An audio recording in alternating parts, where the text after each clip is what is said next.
किसी भी सरकार के कार्यकाल को देखकर अंदाजा लगाते हैं कि उनका विजन क्या है और वो क्या करना चाहते हैं। इसमें एक भी विषय पर कोई विजन दिखाई नहीं देता है। अगर कुछ दिखाई देता है पिछले 10 सालों में तो वो दिखाई देता है गुड़, गोबर, मंगलसूत्र, भैंस, मुजरा, ये सारी बातें प्रधानमंत्री का दिया। इसलिए मैं आपका और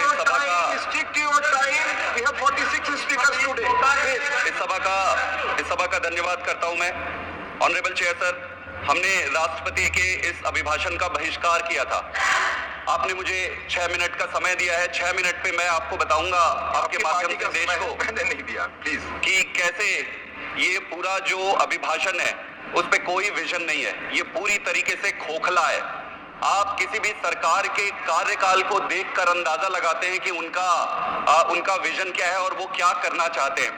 इसमें एक भी विषय पर कोई विजन दिखाई नहीं देता है। अगर कुछ दिखाई देता है पिछले 10 सालों में तो वो दिखाई देता है गुड़, गोबर, मंगलसूत्र, भैंस, मुजरा, ये सारी बातें प्रधानमंत्री के मुख से ये शोभा नहीं देता। लेकिन यही विजन है। आप कार्यकाल में किए गए सारे कार्यों को देखेंगे तो विजन से ये खोखला दिखता है, पर एक चीज से भरा हुआ है, वो है घृणा, क्रोध और अहंकार। इतना अहंकार किसी के लिए अच्छा नहीं होता ऑनरेबल चेयर सर, और प्रजातंत्र में तो निश्चित रूप से ये अच्छा नहीं होता।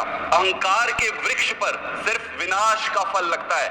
400 से 240 आने में समय नहीं लगा honourable chair sir. Honourable chair sir, कई सारे इश्यूज है, लेकिन मैं सिर्फ एक विषय को यहां रखना चाहता हूं, वो है प्रजातंत्र। प्रजातंत्र के कारण ही आज भारत है। ऑनरेबल चेयर सर, प्रजातंत्र का सबसे प्रमुख आधार चुनाव होता है, और किस तरीके से पूरी चुनाव की प्रक्रिया को सबवर्ट करने की कोशिश की जा रही है वो हमें समझना पड़ेगा। सबसे इंपॉर्टेंट चीज होता है कि चुनाव कराने वाली संस्था, चीफ इलेक्शन कमीशन के चुनाव में अगर आप निष्पक्षता नहीं रखेंगे, अगर आप न्यूट्रलिटी नहीं रखेंगे तो आप चुनाव निष्पक्ष कैसे कराएंगे। अगर चुनाव में लगने वाले पैसे पर कोई रोक नहीं रहेगा तो एक आम आदमी इस देश का कैसे चुनाव लड़ेगा। एक तरफ अरबपति खरबपति चुनाव लड़ रहे हैं, दूसरे तरफ एक साधारण आदमी इलेक्टोरल बॉन्ड लेकर आया। इलेक्टोरल बॉन्ड में 55% पैसा चंदा भारतीय जनता पार्टी को जाता है। इसके अलावा 33 ऐसे लॉस मेकिंग कंपनी से जिन्होंने पैसे दिए उसमें से 75% पैसा बीजेपी को जाता है। ये चंदा जो भारतीय जनता पार्टी को गया उसके जिम्मेदार कौन है? क्या ये देश के सामने नहीं है? क्या हम सबकी जिम्मेदारी नहीं है कि यहाँ पर निष्पक्षता लाए, पारदर्शिता लाए? Honourable chair sir, supreme court ने कहा था कि ये इलेक्टोरल बॉन्ड अनकॉन्स्टिट्यूशनल है।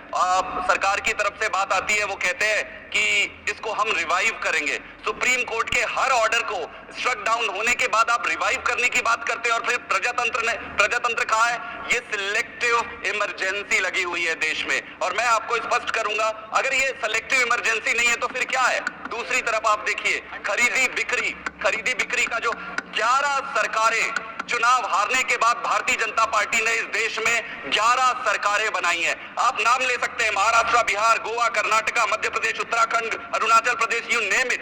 11 सरकारें चुनाव हारने के बाद ये इमरजेंसी नहीं है तो क्या है honourable chair sir? Honourable chair sir, इसमें चौथा पक्ष आपको देखना पड़ेगा, जेल का। आज से पहले तक चुनाव में जेल का कोई रोल नहीं होता था। कोड लगने के बाद अरविंद केजरीवाल जी जो मुख्यमंत्री है चुने हुए, उनको जेल भेजा जाता है। कोड लगने के बाद ऑनरेबल चेयर सर, कोड लगने के बाद जेल भेजा जाता है। आप सामने से चुनाव नहीं लड़ सकते, आप में इतनी हिम्मत नहीं है। आप पहले ईडी सीबीआई का दुरुपयोग करते हो, उससे काम नहीं बनता है। सरकार खरीदने की, धमकाने की कोशिश करते हो, काम नहीं बनता है। जब काम नहीं बनता है तो आप जेल में डाल रहे हो। चुनाव की प्रक्रिया में ऑनरेबल चेयर सर, हमारे देश में ये जेल कहां से आ गई?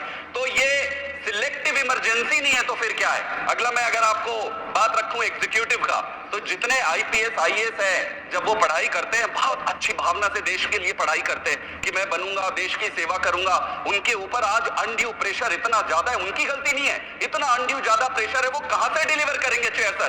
कहां से देश के लिए सेवा करेंगे? आप देखिए, सीबीआई और ईडी का अगर आप मोटो पढ़ेंगे, industry, impartiality, integrity, accountability, excellence, impartiality, ये ईडी और सीबीआई के मोटो है। आप इसमें एक भी काउंट पर अगर ये बता दे ऑनरेबल चेयर सर, ये पूरे देश और दुनिया के सामने है। आज तक ईडी और सीबीआई ने भारतीय जनता पार्टी सरकार बनने के बाद ऑपोजिशन पार्टीज के लीडर पे जितने भी केसेस हुए उसमें 95% ऑपोजिशन के थे। 95% ऑपोजिशन लीडर के ऊपर आपने ये केसेस किए। आप इम्पार्शियलिटी, अकाउंटेबिलिटी, एक्सीलेंट, ये सारी किताब में रह गई ये सारी बातें। आप जुडिशरी